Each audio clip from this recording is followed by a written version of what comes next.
and welcome to this episode of the State of Leadership, Simple and Beyond. That is Robert Hilliard. I am Whitney Wiley, and we are here on Thursdays talking all things leadership. 12 p.m. Eastern, 3 p.m. Nope. No, 3 p.m. Eastern, 12 noon Pacific. I'm in vacation mode. I'm telling you now. I'm in vacation mode. We're taking a couple of days and going camping.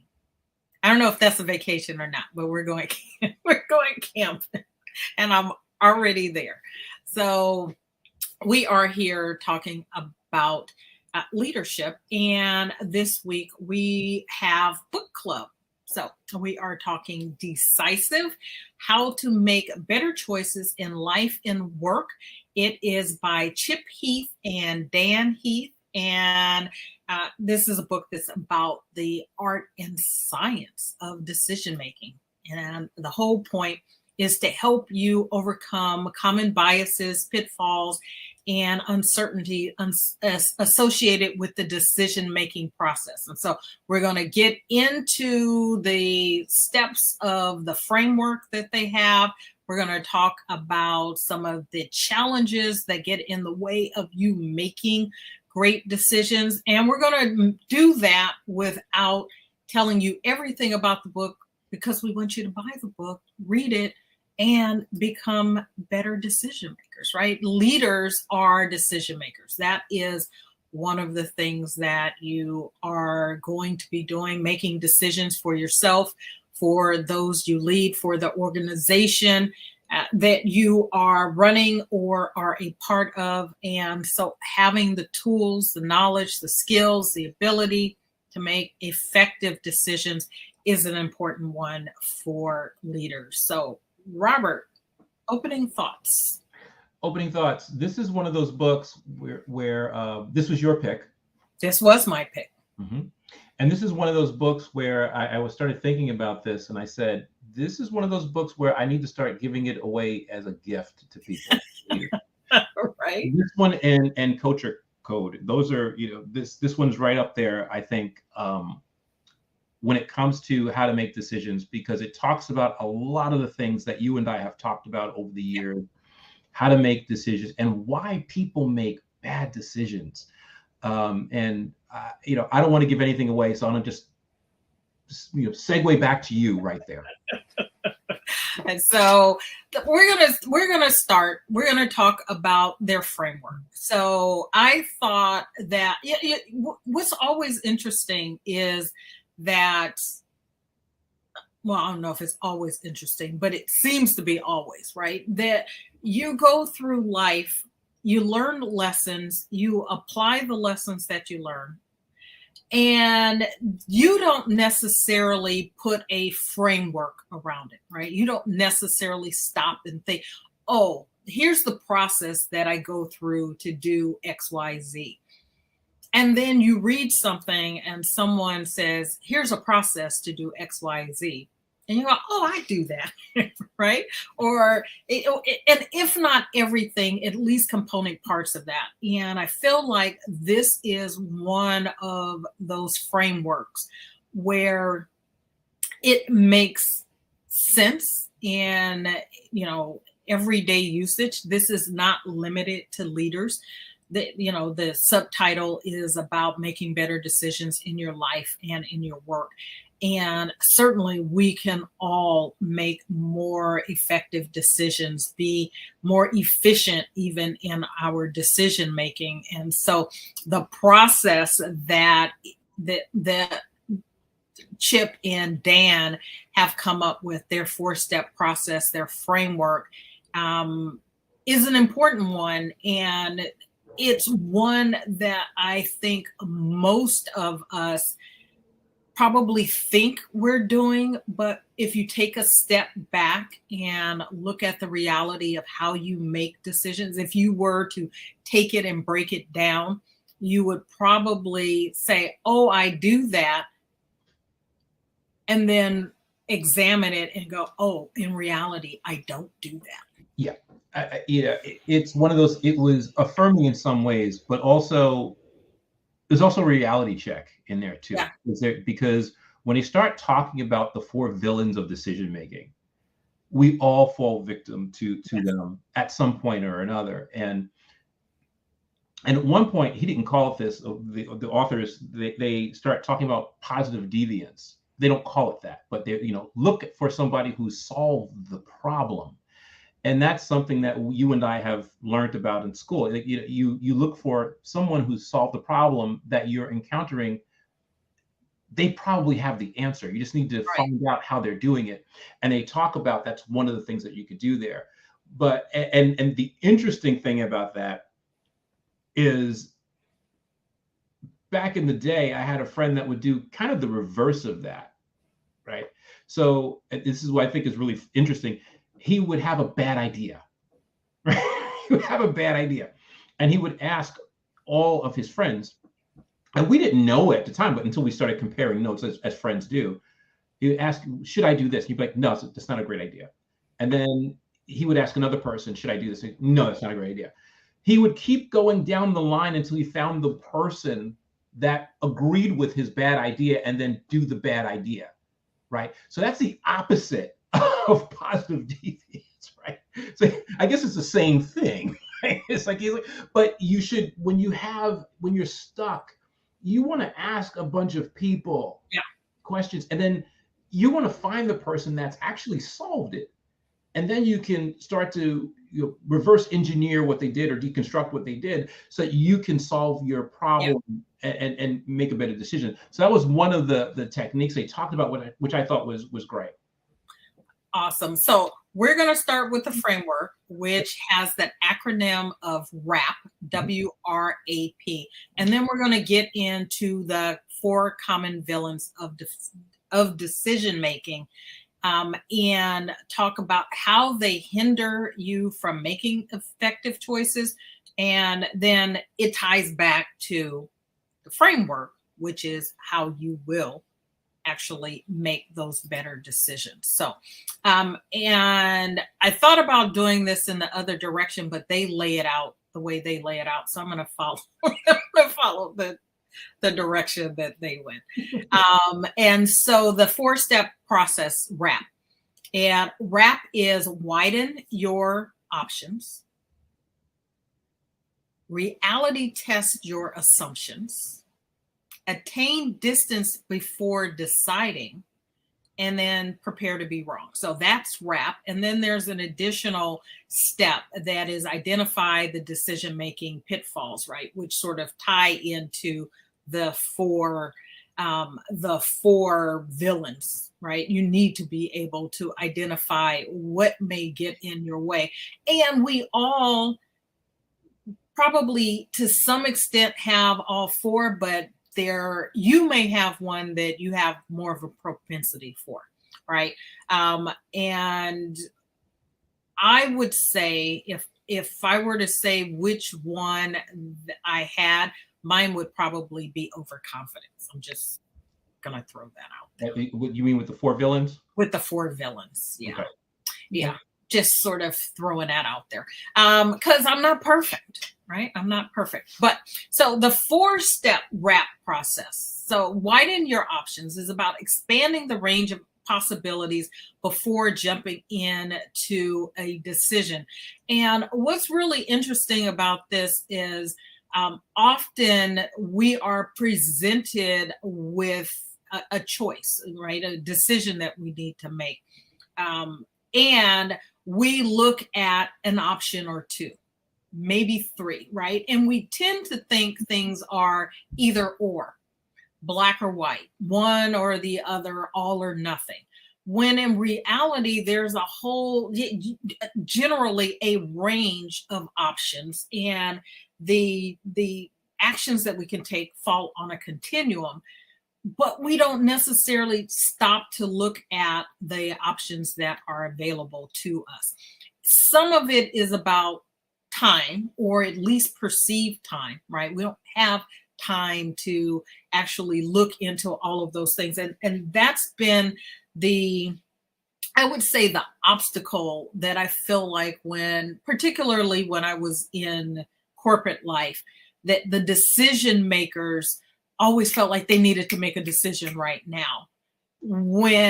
Instead of taking the time and really exploring what the options were before making a decision, and it would come back to bite them and then ultimately us, because there was such a rush to get to an answer and a decision, because it sends the message, I guess, that you've done something. Well, I think a lot of leaders pride themselves on ironically being decisive. And so you make a decision and you shoehorn it so that it works, or when it falls apart, you don't acknowledge it. So, and we've talked about that a lot. So Yeah. part of being a good leader is acknowledging your mistakes as well and learning from them. But there are a lot of people out there that will make a decision without, doing any kind of research or thinking it through, or falling prey to confirmation bias, which we'll talk about a little bit. Yeah. And then what they do is they try to, work. It's not working. And I love to use marriage as an analogy, like I often do. It's not working, right? You if you've gone to counseling, if you've had the conversation, and things still aren't working, then you need to probably make a different decision. Yeah. And some people don't want to do that. And the other thing is, when let's use that same thing as same analogy. The marriage isn't working, they just ignore that it's not working. Right. And it's the same thing with some leaders when they make a decision. It's a bad decision. It's not working. It's not going to work. Sometimes it's better to cut your losses and do something different, or admit that you made a mistake. And with the whole narrow frame thing, one of the things that I loved about the book is when he talked about when you find yourself doing an either or, that's when you need to check yourself. Whether or not I need to do this thing, when you find yourself caught in that binary quandary, that's when you need to say, okay, this is a narrow frame. I need to break out of this. So is it either or is it this, that, and this other thing? So narrow your frame a bit will give you better options and give you, we'll talk about that a little bit more, but getting some distance so you can start making better decisions. Yeah. So, in order to widen your options, some things that you want to look at are seeking alternatives, right? Actively look for alternative solutions and consider a whole variety of choices, even if they don't seem conventional, right? Being willing to look at things outside the box. You may not ultimately make a decision using one of those things, but you want to look at the universe of alternatives that you have. Certainly as many as you can within the time frame that you have, without you unnecessarily putting time constraints on when you need to make a decision. I was talking with a client this morning, and we were discussing, some challenges, some things that had happened. She'd been on vacation, and some things that had happened, and how she had made decision on the front end of the vacation, basically to be unavailable, right? To set things up in such a way. And it's been an ongoing process to get to a place where the acknowledgement that, at least in her particular world, most of the things that come up are not life or death, right? They're not problems that have to be solved right away. If someone else is in charge and makes those decisions, is not a bad thing. And that it could wait till she got back, even, right? And sometimes we don't allow for any number of reasons, some of which may be ego. There could be other motivations behind it. But I have to be the one to make this decision for whatever reason. Therefore, I need to make it now. And so there's not the permission given to take the time to look at what the alternatives are. And another one to widen your view is the multi-track your options, right? Rather than committing to a single course of action, consider multiple options simultaneously, right? It doesn't have to be necessarily down one path. Maybe there are multiple paths that you can go on until one sort of reveals itself. And we talked about this when we did last year, or was it earlier this year, we did an episode on decision making, right? We laid out a whole thing on decision making. And so sometimes you can go down multiple paths at the same time and see which one reveals itself as a better option. I do it all the time. I tell a lot of times I tell people when two options open up or you get asked to say yes. See what happens, right? Say yes, work on both. One may fall by the wayside. You still have this other option here that'll work. And so, I think it was very interesting because the authors started kind of equating some of like I do, they equate it to personal relationships. They're like going, you don't want a multi-track in your personal life when it comes to finding a mate, right? But you can use it for many different things. And he talked about advertising where these people actually worked on two separate ideas at the same time. And I thought that was a really good analogy, example of how you can multi-track. So it was really good.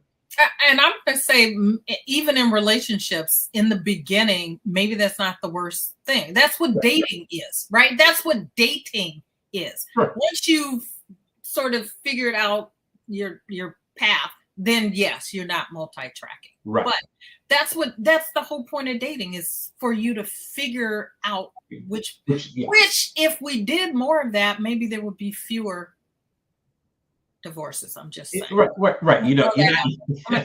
As a divorce, as someone who's been divorced, so no, I'm not divorce shaming anyone. As someone who has been there, I'm just saying, maybe with a little more intentional dating, and really using the process, right? We could apply this, use this as a process. It would get us there. And certainly using this in your career, making decisions about which path to take in your career, when you are making decisions about going to college and what you want to study. I know there's a huge push for kids in high school and even earlier to make a decision about what they're going to do. What are you going to study and what are you going to do with your life? And you haven't experienced anything. You haven't learned. You don't know yourself. You don't know what you're going to be interested in 5 years, 10 years from now. And so to be pigeonholed in a pathway in a career early on, when, it should be about all the options. And then over time, you narrow things down naturally, right? Now, if you were someone at the age of 4 and you just knew you wanted to be a doctor, right, from the age of 4, and that came naturally and no one was pushing you in that direction, fine, right? But for most people, we're still trying to figure it out, and the system is set up to funnel us, for us to funnel those decisions pretty early on. And then we find out, that didn't work so much for me. So I really like the idea of doing two things at the same time and seeing which one, which direction, of course you're going to be honest, right? And it's with dating, hey, I'm seeing two people. You have to be honest. Yes. I love the caveat. Yes, you have to be honest. Letting people know that you're seeing other people and for the purpose, but with an intent at the end. Right. Oh, and the same thing comes when as entrepreneurs and opportunities. You may have two opportunities. Yes. Why not try them both at the same time? Be honest about it. Say, I'll try them and see which Yes. one is going to, really pan out or yield good results. And so I like the multi-tracking idea. It was very interesting how they talked about it. I think they talked about it in the context of advertising, and I thought it was very interesting. And then another thing that you can do to help with this widening your options is, again, finding others who've solved that same problem. And Robert mentioned this earlier. Do some research, find who else has faced similar challenges and successfully found solutions, and tapping into those. You may find different people have done it different ways. What did they do and how did that help them? Yeah, we call it positive deviance, right? Is finding someone who is doing something different that's yielding positive Yeah. results. And this is something that a lot of really skilled scientists know about. You find an organization that's having a problem. If they have a problem, you dig deeper to see if someone in that organization has solved the problem on a smaller scale, and then you can see if you can, bring it back out and apply it to the problem at that the larger organization is having. So I thought that was another great thing, and I love the fact that that's something that you and I have talked about before. It's like, the check mark. Right? So finding someone else who has solved the problem that you're struggling with, and certainly you can use that in your personal life, right? Yeah. Again, it's part of widening your perspective, widening your options, asking different people things, and saying, hey, I'm having this dilemma. Have you encountered it before? You have. How did you work through it? And if you ask enough people, you will come across undoubtedly somebody that solved for it. I think what tends to happen, we run out of steam, right? If we ask the first couple of people and they have not encountered it, there's this tendency to get frustrated and to stop. Remember, if you're making a really big decision, you want to take some time to really think it through and do some research before you go ahead and execute that. I just want to say this in the context of what I do. And I know this doesn't necessarily apply to every single coach, but the work that I do with career transitions, the sort of the why behind it, the process and all of that has come from my having done this before and looked at what others did to make those transitions to solve their work Sure. related issues. And now I'm doing that. And what I find is that the clients that come to me, that's really the reason why, right? Is that I am that person that has solved that problem. And so for a lot of us, we are sort of that light, that pathway for others. It's not necessarily the case for every coach in every situation, but that's an avenue and an option that's available to you as well. The next step is to reality test your assumptions. And this one, I imagine, is probably one that's a big challenge for a lot of people, right? Is that in reality testing your assumptions, you're actually challenging your assumptions and seeking objective information before finalizing a decision. And and this is, going to the villains, right? We get sort of emotionally attached, right, to the things that we feel and the things that we do and what we think. And so it becomes a challenge to actually reality test your assumption, because it lets in the possibility that you might not be right.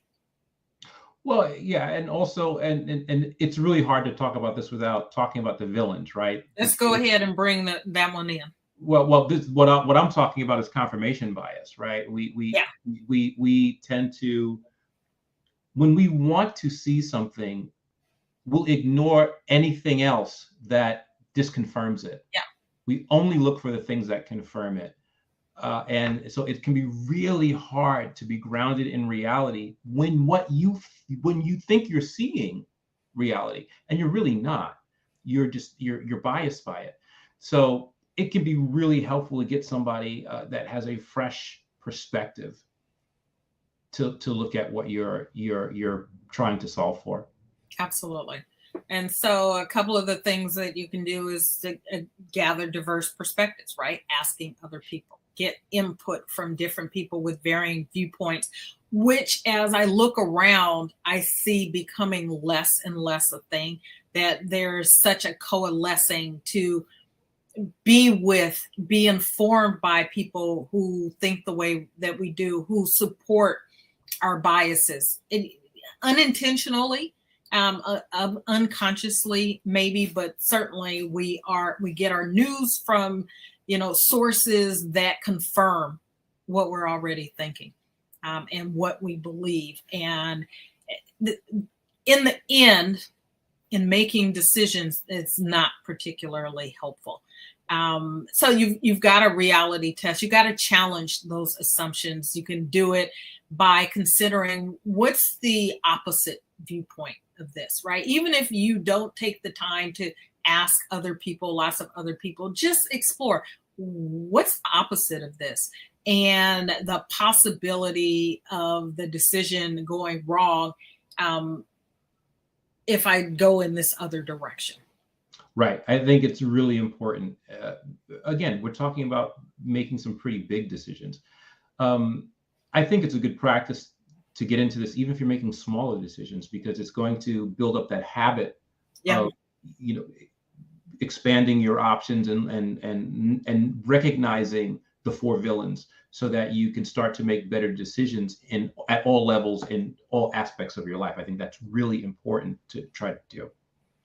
Absolutely. The third step in the WRAP framework is attain distance before deciding, right? Taking a step back, gaining some perspective before you actually make that decision. The emotions and the short-term considerations, which is another one of those villains, right? It can cloud your judgment.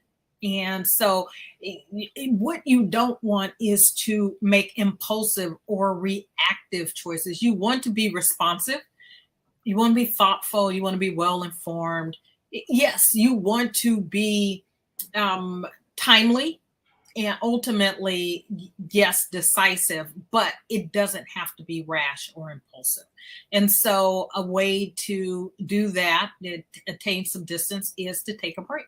Right? A physical, a mental, just take some space, right? Before you ultimately make that decision, gather the information, and then say, I'm going to sit on this before you actually make the decision. Take the time to reflect and introspect.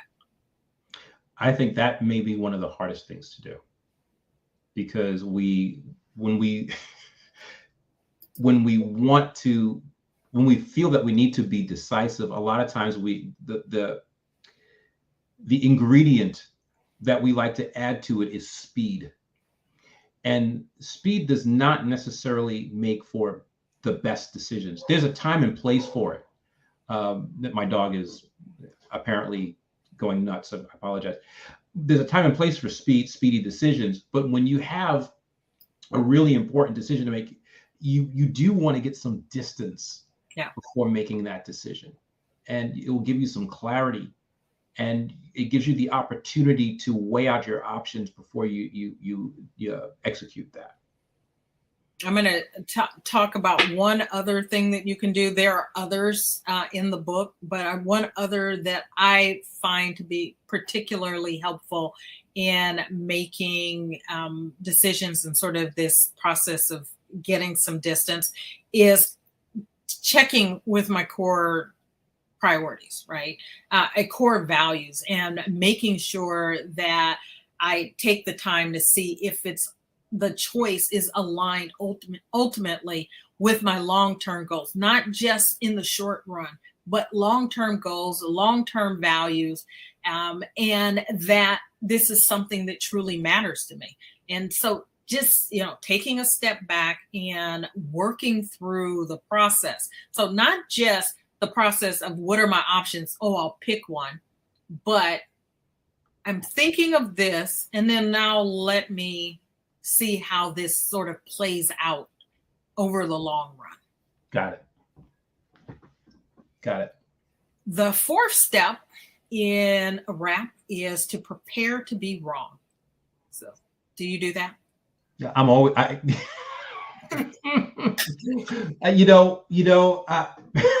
Yeah, shame on you, Whitney.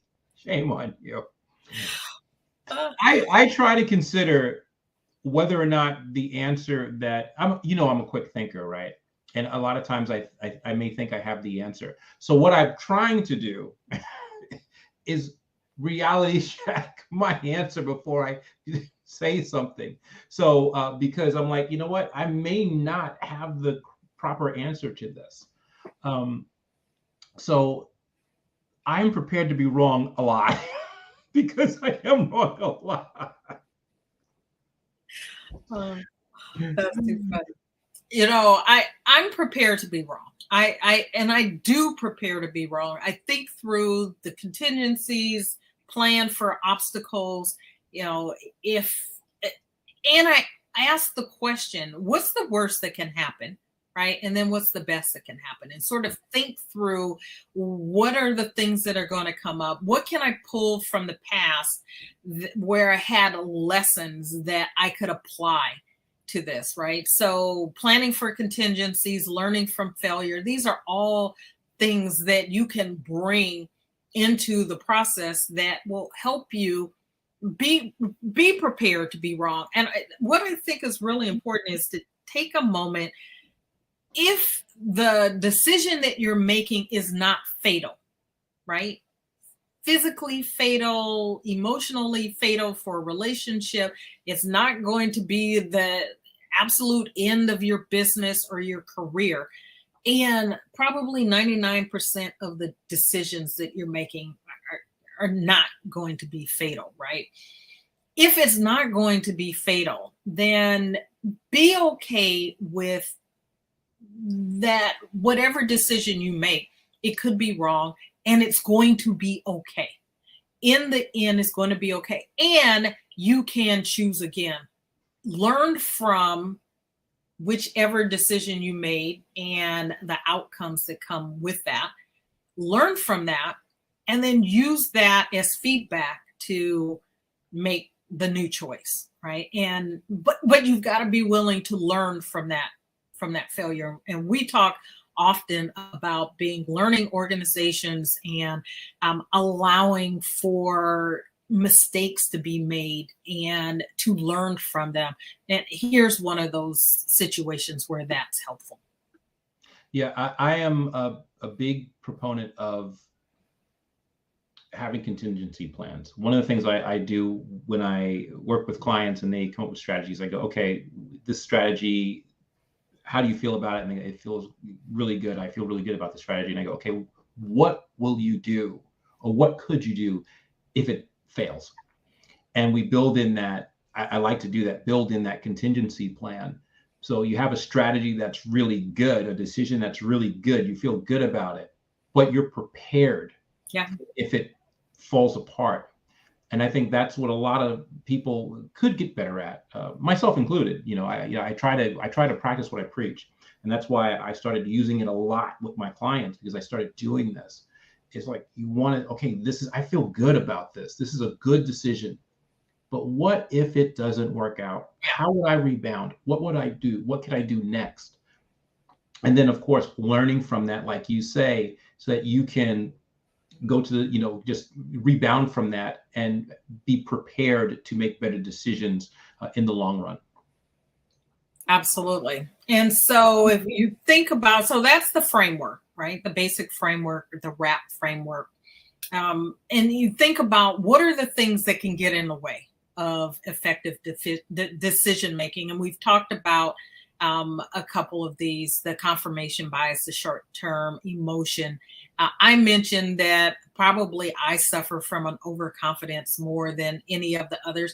And then the fourth one is narrow framing, right? And so all of these are, when you use the framework, will help you to work through one or more of these simultaneously, right? So for me, and overconfidence comes from the fact that I for the most part feel like I make good choices, right? And so because I make good choices and I'm pretty good at taking action, I can, sort of feel myself around that a little bit and not think through all the options that could be available. Some of which may be better. Maybe what I decide is not a bad option. It's not that it's bad, but maybe there were better options that had I taken the time to consider them rather than wanting to just take off running,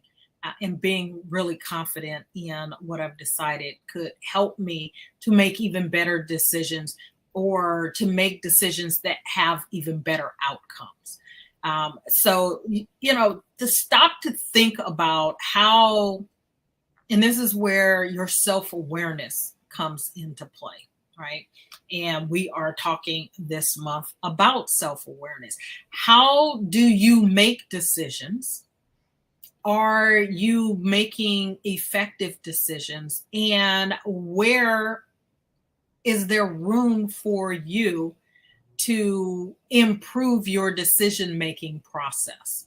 And so, and what are the things that get in the way in terms of the four villains? Which of those impacts you the most? And did you say which one for you, Robert, was?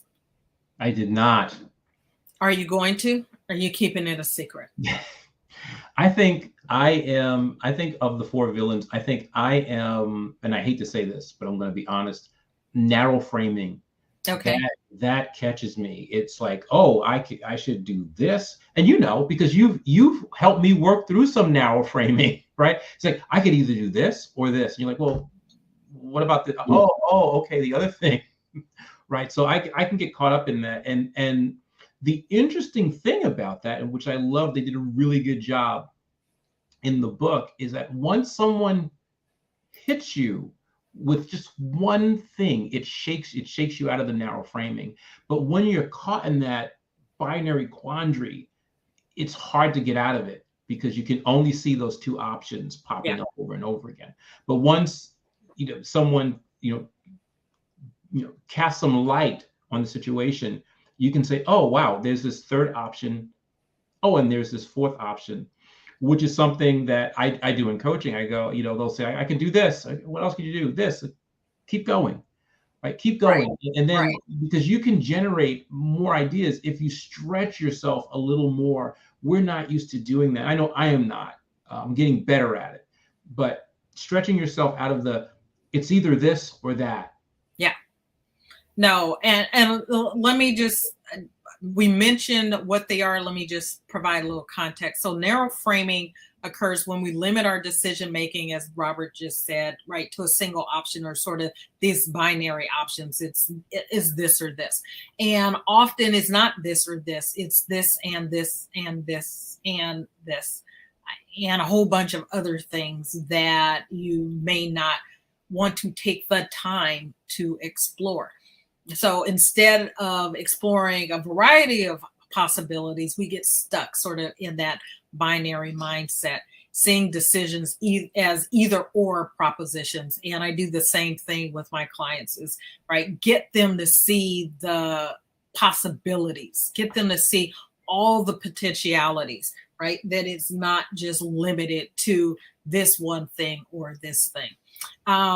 Confirmation bias is the tendency to seek out information that confirms our pre-existing beliefs or preferences while ignoring or discounting contradictory evidence, right? So we are lifting up and affirming all the things that confirm where we're coming from, and then we're sort of like, ignoring the other stuff.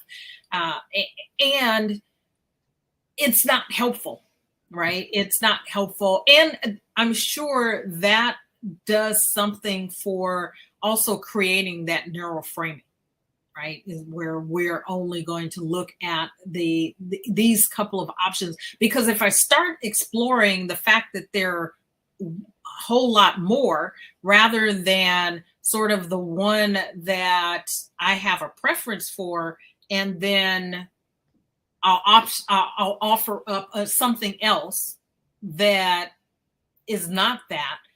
It makes it easier for me to stick with the one that I have, because I haven't explored a whole bunch of others. Yeah. And then, yeah, go ahead. Go ahead. No, I thought you were going down the list.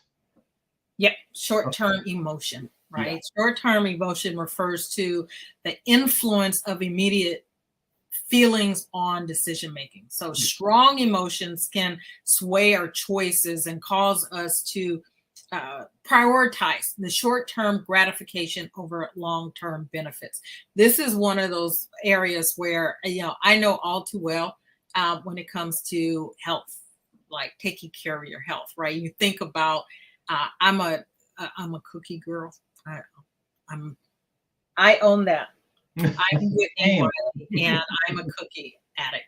And so the short-term gratification over the long-term benefits. And I have been working over the course of the last couple of years in particular of being more cognizant and aware that that's what drives some of my decisions, is that I'm focused on what I want right now, rather than taking the time and looking at how that aligns with what I want long term, right? So going back to my priorities and my values and my goals for the long term, and not getting stuck in, this is what I want and I want it now, and taking the time to see things over a longer horizon, so that I'm not impulsive and making decisions that I may regret. Yeah, overcoming those short-term emotions can be very difficult, especially when someone presents you with an idea that it viscerally gets you excited, and then that's when, and these all kind of cascade into each other. Then the confirmation bias can start getting active, because you like it so much, you only want to see the good things about it. And then you get, and then you're stuck in the narrow frame too. So I love the fact that all of these pitfalls, he calls them the villains of decision making, they kind of cascade into each other. Yeah. Yep. There is a dovetailing that goes on in there. And then the fourth one is overconfidence. And this occurs when we have an inflated sense of certainty about the accuracy of our judgments. And I've confessed to this one. I can operate in this space, right? And because I feel pretty good about my decision-making ability. And so it leads me to sort of think that I have the answers, and then I don't start looking at the other options, right? So it brings in the narrow framing and the confirmation bias. And so I have been actively, intentionally over the past few years working to counteract the overconfidence. Not to a place where I'm not confident in my abilities, but just not being so overconfident that I won't take other things into account.